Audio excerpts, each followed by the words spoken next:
Welcome, Rosemary, to the Candid Bench. Oh, good morning. Good morning, good too. morning, Peter. It's really nice to be back. It's nice to see you. Nice to see you, too. How have you been? Been very well. Yeah. Had a good week. The week is almost over, right? Yes. Gosh, it's been a busy one, hasn't it? I feel like, and I can't believe we're almost halfway through February, and I know where time has gone. Time is flying. And time is money. Time is money. It's a commodity we talked Yes. about, and I mean, it's flying. It's like money just flying by us. But I mean, Sure. what to do? We don't control that, right? Yes, we just yes. have to do what we have to do to seize the moment Sure, and do the Rosemary. best that we can do. Yes. Yeah, Thank you, Rosemary. yeah, From the previous video we did, yes.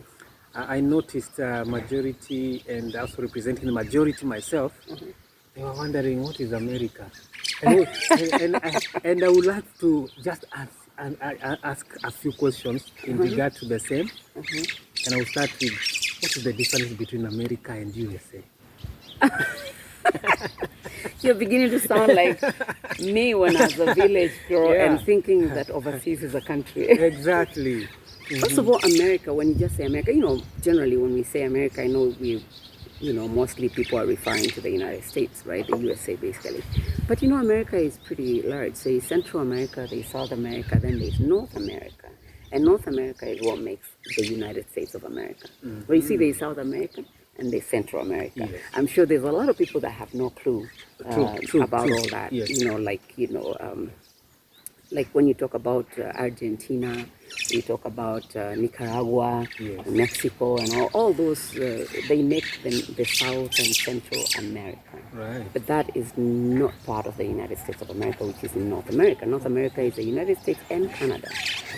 But and all those others, even though they carry the name America, Central and South America, they have no, they don't share any rights with the United States of America citizens, for example. So if you're coming from Central America, South America, Yes. you would need as much as we would need from Africa or from other countries. Like to Right. go to the States, you will need a visa.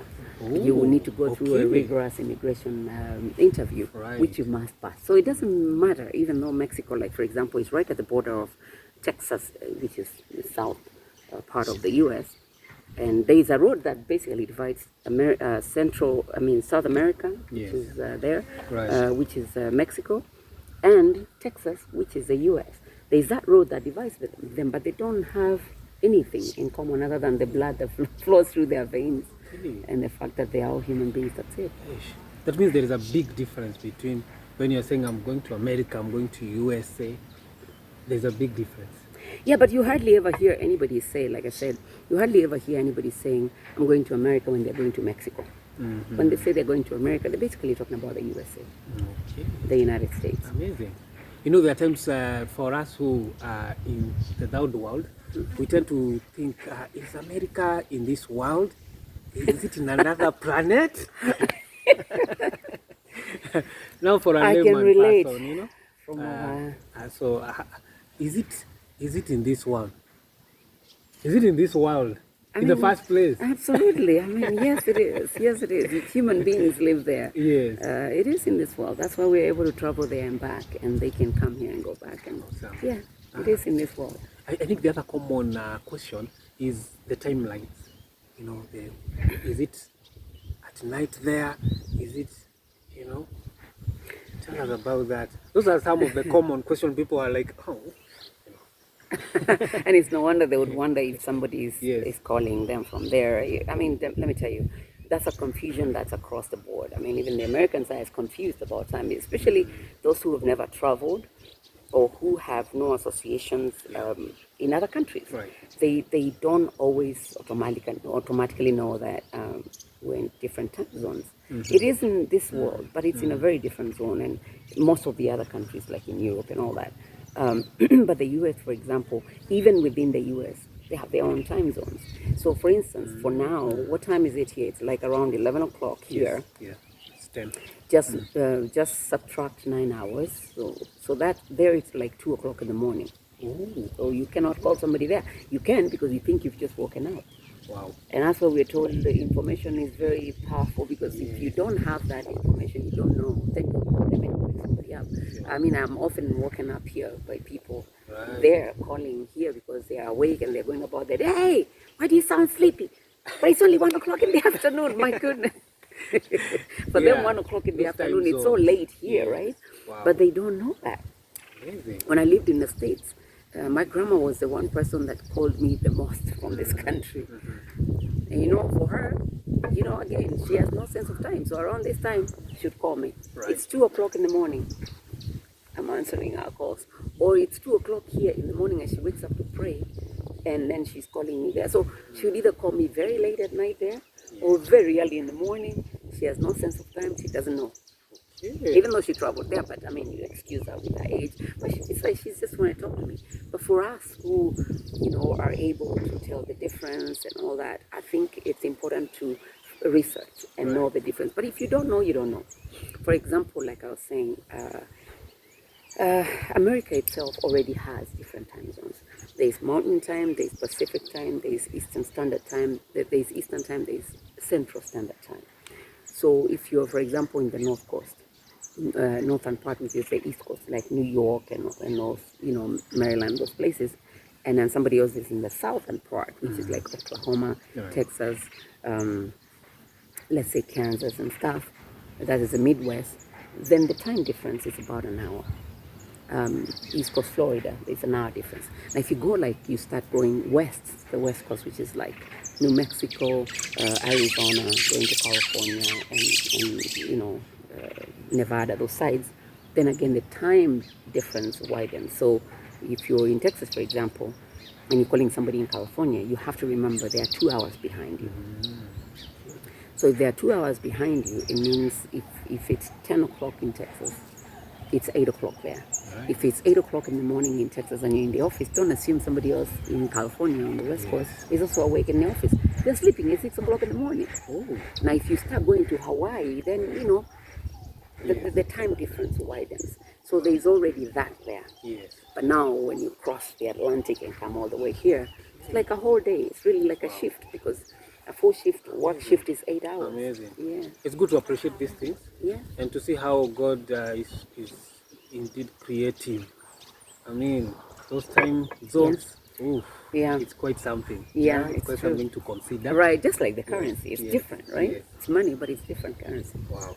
Yeah. You mentioned something, you had grandma visit you while you were in US. Yes, sir. So what if I want to have my parents visit me there? How different is it? As in, how do you go about it in a nutshell? I know there are people who want, my dream is to make sure that my parents, they also experience this life they never experienced. If they're already living there, it first starts with what's your current immigration status? What's your current immigration status, for Yes. example? Yes. If you're in good standing with immigration, Right? that's where it all starts. Because, for example, if you're illegal, if you're living somewhere illegally, Yes. then you really have no privilege or right to invite somebody. How will you do that? You must be hiding already, right? Right. And if you are not hiding, Yes. but you don't know, again, ignorance, then yeah, you could go ahead and start inviting your parents or friends or relatives or whoever from here or whatever country. And what will that do? When you send them an invitation and then they go to the local US embassy in their country, that embassy will want to know your status, wherever you are. Right. Are you in good standing with immigration?